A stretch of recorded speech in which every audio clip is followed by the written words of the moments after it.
My name is Danny Rosado. I'm with United Roofing, and we're going to go through the steps in the process of what it looks like to get your home re-roofed. The first step that we do is we do an on-site pre-inspection. So that checks the status of the shingles of the roof, we check the flashing, we check the actual grade value of what's on the roof, and we determine whether there's damage or not. Once that process goes through and your home gets to a point of being re-roofed, the first thing that we do is we set up. And so setup is pretty extensive. If there's a swimming pool in the back, or if there's mud along the side of the house, we put proper protection to keep the mud down and make sure your pool doesn't get covered with nails or shingles or anything like that. The next step in the process is we begin the removal process of the shingles. And you can see on this example of a house up in Woodlands, Texas, we've started on this side with the removal, and that brings it down to the decking, right? So the decking is the actual plywood that's on the top of the roof.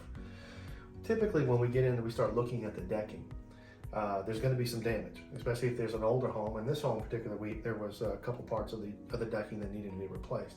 So we inspect it and we make sure that it's a quality piece of plywood. If not, it comes up and a new piece goes down. After the decking is secured, then we go in and we place a synthetic underlayment on top of the decking. And basically what the synthetic underlayment does is it protects anything that is going to create a leak, or that's going to have any type of ice damage, or we're going to scratch that, we'll edit that part out. But what we're going to do is, what the underlayment does basically is it protects the roof decking from leaking. And we use a synthetic underlayment. It's a 50-year waterproof underlayment. It's fantastic. Keeps all the water off of the decking. Now in the valleys here, what we'd like to do is we install a ice and water shield. And what the ice and water shield is designed to do is keep freezing away from these areas so that the joint doesn't expand and the water get in those gaps. So we install ice and water shield on these valleys. Once the synthetic underlayment is down, then we begin the shingle replacement. So we begin the shingle replacement process on the roof. Once that's finished, then we go back through and we make sure that all the ridge vents, anything that comes along, comes out of the attic is going to be replaced. That gets removed and replaced.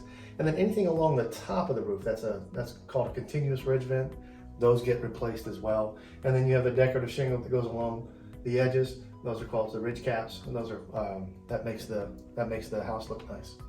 So once that's all finished, we make sure the whole entire job site is cleaned up and all the debris is removed.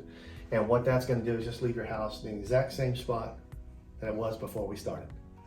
That's the roof process. Thank you so much. Appreciate you watching.